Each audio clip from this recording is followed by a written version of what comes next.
Hey, welcome back to Bench Your Addiction with Greg and Ryan. And this week we're going to talk about what to do when you feel challenged.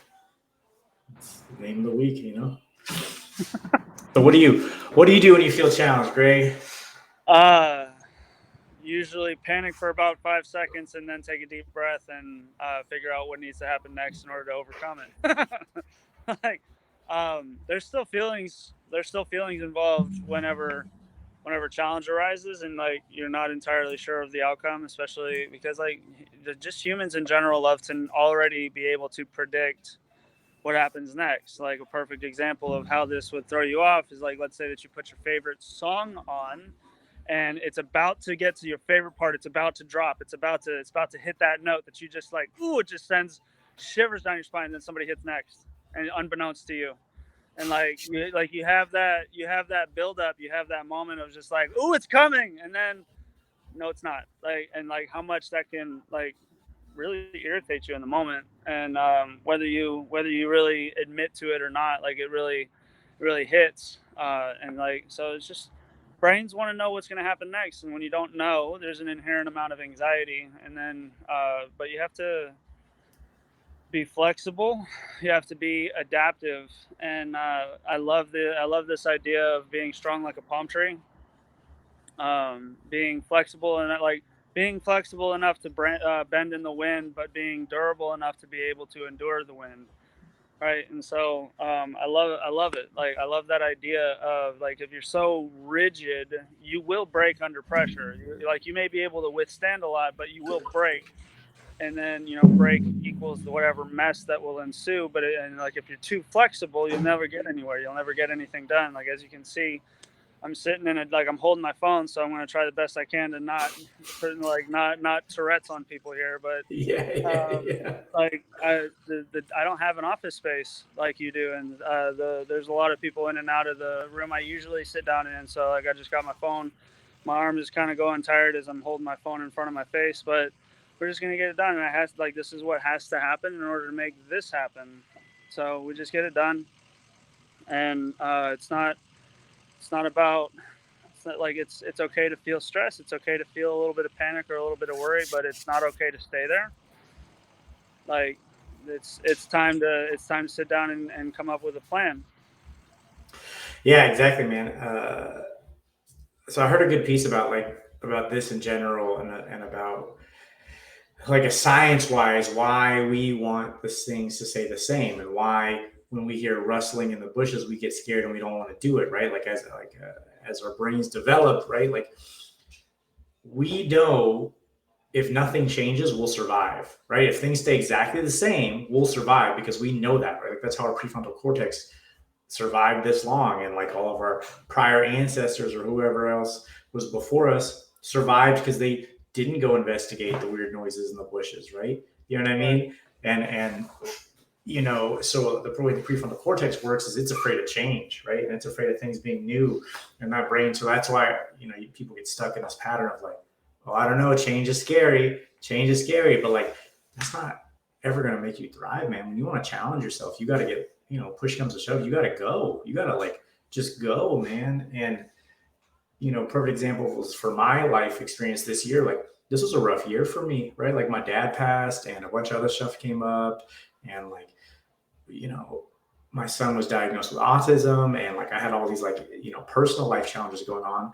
but I didn't let that stop me in life, right? Like this has been my best year in business. I got awarded my pro card as a bodybuilder, right? Like you know what I mean? I took those things in stride, right? And to bring up something you brought up before, I was telling a client about this. It was don't pray for a lighter load, pray for broader shoulders, man, right? Like just like you said, man, my client was talking about she's having hard life stuff, and I was like, we all have life stuff, man. Like that's don't ask for a break. It's never gonna come. Just show up, do the next right thing, show up and do what you're supposed to do, put in the work, and you'll be there, right? You know what I mean? And like, life will find a way. And that's always the answer, at least that I look towards, right? Yeah. Well, I mean, like anybody that's lived any amount of life at this point, and you've gone through some stuff. I just went through some stuff last week, and um, anytime anybody that's ever gone through anything, you realize that it hasn't killed you yet. like Yeah. people will sometimes discount their ability, their own resiliency. And my experience working with people is that they discount how tough they actually are. Like every time that they feel some type of feelings, they think that they're a failure, or they think that they've fallen short, or they think they can't see a way out of the wilderness that they're currently walking through. And you felt like this before. Like at any point, if you're in your 30s, by this point, you've gone through something. Unless your life is just completely protected and you live under a rock and you've lived no life, by the time you hit your 30s, something's happened. You've endured something, you've walked through something at a time in your life at some point in the past where you were uncertain of the outcome. You were positive that there was no way out, that it was not going to work out. And like, you might have been in jail, you might have been, I don't know what you were doing, but like, I I told it, like, I love this. I love throwing this on people, and it makes them really, cock their heads. Like, you will never understand how beautiful it is to get arrested. Yeah. Yeah. Yeah. Yeah. Yeah, But man. like, yeah. So we've all gone through it. We've all gone through something, right? Probably more than one thing. We've all gone through it, and like, remember that time, even though it may be painful or even a soft spot or a triggering memory. But like, if you take time to recall, and you probably didn't do it on your own. You probably had some people with you, or you probably had God with you, or whatever. Like, but like, you walk through it, and you're gonna get, like, whatever storm you're in now. If you're in one, you're gonna get through to the other side. The winds will eventually cease. The sky will break open, and you'll be able to see the next sunrise. Yeah, exactly. Exactly. Like, and I have this like cliche like phrase about this, Rand. Like, you have 100% success rate on all of your bad days so far, right? Like, period. Like, you're here, right? Like, obviously you've had it, right? You know what I mean? And like, that's like the little catchphrase that I use. I don't know where I picked it up. I feel like I heard that in a meeting or something. You know what I mean? And it's just like, it always sticks with me. Like, you've had 100% success rate on your bad days, and Yeah, especially, I know for me, but especially for a lot of people in recovery and stuff, like, our bad days were pretty bad compared to most people's bad days, right? Or like, at least compared to my life nowadays, right? Like, my bad days now are nothing like the bad days I used to have. So it's like, it's, way easier to put things in perspective, and way easier to put things in stride, and take things in stride, and just kind of go from there. But that's not to discount like other people's bad days. Like, some days are rough, man, for people, but like, you still got to show up. You still got to do sure, your thing. You know, for me, what always works is like goals, right? Like, I'm super goal oriented and challenge oriented and like competitive, right? Like, so as long as I have the next goal to work towards, man, like, the bad days aren't that bad. Cause I'm like, well, okay, we got to deal with this, but we got this goal to work on. So we're just going to keep working towards that goal, even if it's just a little bit and a little bit and a little bit. And I can just overcome whatever bad day it is, right? Um, and a lot of times it's just about showing up. Like, the biggest thing is just showing up, right? Like, you know, in relation to like training or working out, right? Like, the hardest part is getting to the gym. Once you're there, you'll do something, right? But like, getting there tends to be the sticking point for a lot of people.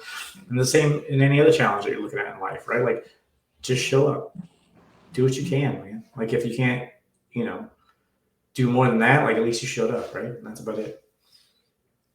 that is it, man. And like, showing up, man. So my life's about to. I'm gonna take a small turn here, and like, because my life's about to change a lot. I haven't done physical labor in years. Like, quite honestly, I work out all the time, but I haven't had a job where it was like a 9 to 5, or like for me it's gonna be 7. Like, I took up a painting job, and it's 40 hours a week, and it's been a long time since I've done something like that. But I'm gonna hold on to the best of my ability the clients that I have that are staying with me. So I'll be. I was last night taking a look at my schedule, because if you have no plan, you will fail. Period. Like, I mean, like, you'll if you like. I love Eisenhower, Dwight Eisenhower, one of our presidents, and like also one of the like part of the primary party of people that orchestrated D-Day. And he's like, one of my favorite quotes regarding planning is that having a plan how did you say it? Having a plan is useless, but planning is essential. Because obviously, like in his situation, think about D-Day. Think about the madness of trying to storm the beaches of Normandy. Like you don't even know where. You know that there are machine gun bunkers there, but you're not entirely sure where. You don't know where the bombs are. You don't know. Like there's so much when it came to D-Day that could not have been accounted for until things are happening real time. Right? You can predict all you want, you can plan all you want, but when you start getting shot at and things start to blow up, having that plan goes out the freaking window. So anyway, I bring that up because yesterday I was taking the time to look at my schedule, because like my 40-hour week job starts tomorrow, so I'm going to essentially be working a full-time job, working a part-time job with the clients that are still hanging on. I still have to find time for my cardio, for my weight training, and for my meal prep. And I was talking to my fiance about this earlier this morning. Like, I actually welcome this. I welcome the change, and more importantly to Yeah. me, I welcome the challenge, man, because I've always wanted my life to to be something of an example for other people. So, for example, when I got into the rooms of recovery this time, I had no means of transportation aside from my bike. So, uh, but I got around town just fine. I showed up at work. I showed up, obviously, for me, work and gym is the same thing. So I was a little bit blessed there. So, but like, I showed up everywhere I needed to show up. I showed up to court dates. I biked my ass from Vacaville to Fairfield, which is a little over 37-ish miles one direction, so that I could make it to a lawyer's appointment because I didn't have any money for a fucking Uber at the time.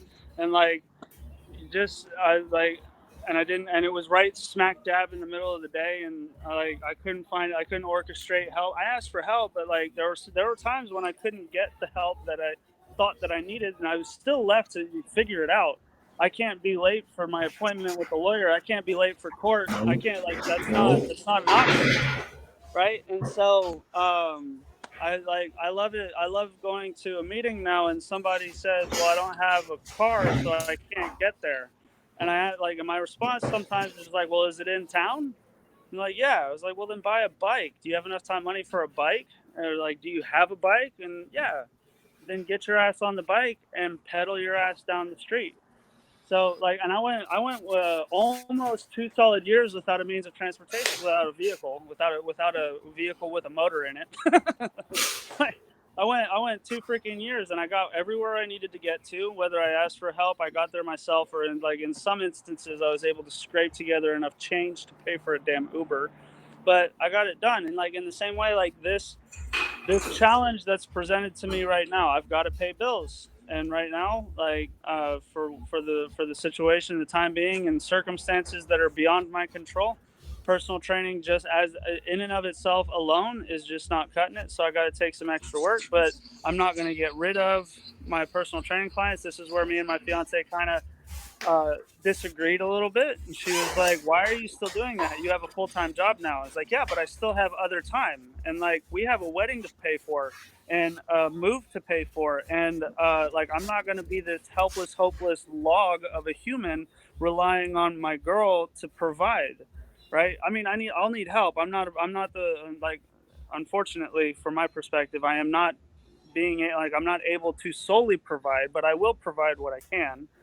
And like, quite honestly, the hours aren't that much different. I'm still waking up at about the same time. Like, I was looking at it, I'm gonna have to wake up sometimes at 3:15, sometimes at 3:45. I mean, I wake up at 4 right now anyway, so just like, Yep. buckle up. What do you think pre-workouts for? Yeah, man. Man, like it's the same thing, bro. 4 a.m. I'm like pounding pre-workout. I'm like, let's go. Yep. Oh, man. Your bike story reminded me, man. I remember when I first got out too. All I had was a bike, right? And like, my PO had me fucking checking in on one side of town to test, and then checking in at this other place to test, and like having a full time job and going to meetings and hitting my fucking. He wanted me to fail. He even told me at the end. He was like, I didn't think you'd make it, but you did it. And like, I spent a good year and a half doing that, working nights to get through everything, doing all that, like. It's the same thing, man. You just show up, right? Like you just do it, right? Like No. there wasn't an option in my head. It wasn't an option. Failing wasn't an option, right? So how do we do it, right? And man, it's crazy how much has changed in the last 10 years. Sometimes I forget about that. But yeah, I remember biking everywhere, man. I remember biking everywhere, working a job I didn't necessarily like, but I had to do what I had to do. And it's just is what it is, right? And I like that mindset you got. Like, I'm looking forward to this challenge. Like, cool, I'm probably working 6 days a week, probably working nights, probably working extra, right? Like, Right. you know where you want to be, right? Like, you got to pay the bills, but like, you know where you want to be. You want to be in the gym, so that's where your heart is. So that's where you're gonna spend that extra time and that extra energy and figure it out and make it work. And like, as well as I know, as long as you keep showing up, the next right thing will happen. And like, that's what life is, right? And like, I think that's the difference that I've learned in recovery versus like not in recovery, or like that I see people in recovery is like, you know, there's a line about the easier, softer way, right? Like, it doesn't mean it's going to be easy or soft, but it's easier and softer, right? You know what I mean? And like, compared to like biking everywhere, working two jobs, it's not so bad, right? Like, compared to like some of the fucking cells I woke up into, like working long hours isn't that bad, right?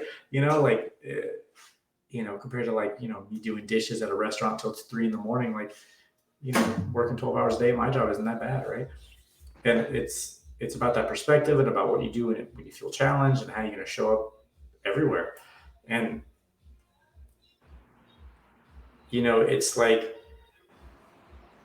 the rewards you get for showing up now are so much greater, like exponentially, than you could ever like imagine, at least for me, than I could ever imagine before, right? Like, the kind of stuff that like shows up in my life today is amazing, right? Like, I put out in the universe recently that I want to start giving talks, right, about this stuff. And then we started recording this podcast, you know what I mean? And then after that, now I've got like 2 talks scheduled for other events coming up. And it's like crazy, man, that like people not only want to hear, but like value what I have to say, and value like what you have to say. And like, the feedback I've gotten on this podcast has been great. Like, and I just love being real and being honest and like showing up and like, you know, I'm down to make this work, and we're going to make this work, man. Right on, man. I appreciate that. Like, Yeah. it ties back into something that I right at the start. What I was thinking about is like, catch. If you caught me about an hour ago, I felt like I was about to fall asleep standing up. Like, I felt pretty tired. I don't feel tired right now, right? So in the same way that like when something happens and there's that immediate knee jerk emotional reaction and this feeling of panic and whatever, like that feeling passes just like being tired passes, right? So like at some point, like, because I have been tired to the point of delirium. I've pulled all nighters. I've managed to get by on 4 hours of sleep, and like in this world of where everyone's trying to talk about optimization of your sleep and of your workouts and of your business and of your relationships, and everything's optimized. I think we lose out on how resilient the human condition is. Like, how resilient, like, there's a reason humanity is the apex predator. And I love this site. Like, this cycle is pointed out to me, and it sticks with me. This idea of like, hard times make strong men. Strong men make easy times. Easy times make weak men, and weak men make hard times. And Yeah. so, like, we're standing on the shoulders of some very strong men and women in America. And like, I just look around and I'm watching, like, unfortunately, I'm watching the deteriorate. Like, at least from my perspective, I'd love to be proven wrong here, but I'm watching this deterioration, or like this falling back of humanity as just like we're soft, man. Like, I understand wanting to optimize things, but when there's a job to do, your feelings don't matter. Whether or not it's optimal, it doesn't matter. Like, sometimes the job just needs to get done, right? And it needs to get done to the best of your ability. That's no room to cut corners on anything. But like, that just ties into stuff that was rooted in me at a very young age. Like, when I was 15, like between 12 and 18 years old, and even after I went off to college, I would do summer work with my granddad. But we were doing my summers as a teenager were morning workout, go home, get some food, take a nap, go out and do a couple of hours of yard work with my granddad, then go out and do afternoon workout, go home, go to sleep, rinse, wash, repeat, do that 5 days a week. And then on the sixth day, which was Saturday, morning workout. And then I was working all day in the yard with my granddad. Whether or not he was working with me, he made sure that there was always shit for me to do. And Like there was it was a hot August day in Georgia. It was like 100 plus with a like 95% humidity or something stupid because we lived right next to the Chattahoochee River. And like Ooh. we sat there, we took this short freaking break in the shade. There was no relief from the heat. It was just relief from movement for a moment. And we were like, I was shoveling rock that day. I remember it very clearly. And or at least in this moment, I was shoveling rock. I was probably doing a bunch of other shit, but like my granddad told me get up, and I was like, I don't really feel like it, man. And he was like, well, good thing your feelings don't really matter when there's work to do. Now get your ass up. And like he comes back and talks to me later that day because he saw how pissed off I was when he said that. I held my tongue because I didn't have the nerve to talk back to this man. I had too much respect for him, but I was mad. And like he saw that, and like after we showered and we were sitting at his kitchen table, like he and I are having a conversation back and forth, and he just brings it up. He's like, "All right, man, what we got to talk about?" And I was like, "What?" And he's like, "We got to talk, man. Like you're obviously pissed off at me. Let's clear the air. You want to like." He jokingly, he didn't offer me a beer to be clear, but like he was like, "We need to drink a beer. We need to get into a fist fight. Like, what do we need to do to work past this?" And he's like, I'm not discounting your feelings, man. I'm just saying like there was a job to do and you needed to get it done. Like, and his like the second point was the thing that really hit me. He was like, I was out there doing work with you. Do you think I was enjoying myself? And I went, huh. I guess he wasn't enjoying the 100-degree heat with 95% humidity any more than I was. He was out because he was out there sweating his ass off, red clay on his face like he just played a football game or whatever. Like he was just as dirty as I was. Yep. Like, oh, I get okay, never mind. I guess you were out there suffering with me. I lost all footing to be angry after that. That's oh, I lost you, man. Hopefully you hop back on. Oh man. And I get that too, man. That like no matter what, like you gotta show up, you gotta do what you gotta do, man. That like your little story reminded me of a time I was digging ditches too, man, and like I didn't want to do it either, man. You know what I mean? And I get it, you know, like life is like that. And man.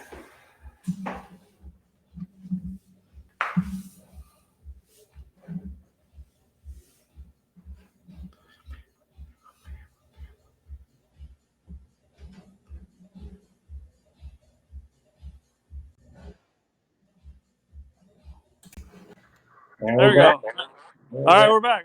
I hit a button. I almost dropped the phone. Yeah, man. And like you're saying, man, about your grandpa, like that's you know, he was right there with you. He was doing it with you, and like I miss those kind of friendships. You know what I mean? Where like I've had multiple friendships where we've had a fist fight and then cleared the air and been like, all right, we're done now. Like we good? Like all right, cool. You know what I mean? Like man, especially when I was a teenager or young adult, like I can't. There's a lot of those friends. Like we good now? We good? Like we done? Like all right, cool. And you know, that reminds me, like, you know, the first job I got, I think I was 15, working in a barbecue house, doing dishes, you know, working job, like doing long hours, right? And I remember that, like, you know, having a show no matter what. And like, I had friends that were like off doing their own thing or like, you know, having fun or like, I dropped out of high school. So they were still in high school. And like, you know, I had to get my own place. I had my own apartment by like 17. I had to work. And friends were like, hey, you want to go on this trip with us? And I was like, no, I gotta work, man. Like they're like, oh, it's like summer though. It's summer vacation. I was like, yeah, I got work, bro. Like I got a morning job and a night job. Like I don't know what to tell you, man. Like I do dishes at one place, and then I do dishes at another, and I just keep working. And you know, like, and you know, at the time I was like, this sucks. But in hindsight, like I'm so grateful for all that because, like, you know, now I've got the work ethic to thrive, and like no matter what, right? And you know, friends are like, isn't it hard running your own business? I was like, yeah. They're like, how many hours do you put in? I was like, all of them. Like, I don't know, man. Like, if I'm awake, I'm thinking about business and I'm responding and I'm doing text. Like, it was 5 a.m. this morning. I'm at the gym. I'm responding to a client already. I'm like, oh, you know what I mean? Like, in between sets, like, it doesn't stop, right? Like, but I like it. You know what I mean? I like this kind of work. I like showing up. I like the challenge, just like you said. I like, you know, making it hard. Like, man, my last show prep, I like made it as challenging as possible. So I ran a show. What was the last show? I ran a show. It end of August, mid-August. I ran a show mid-August, and then I had another show 3.5 weeks later.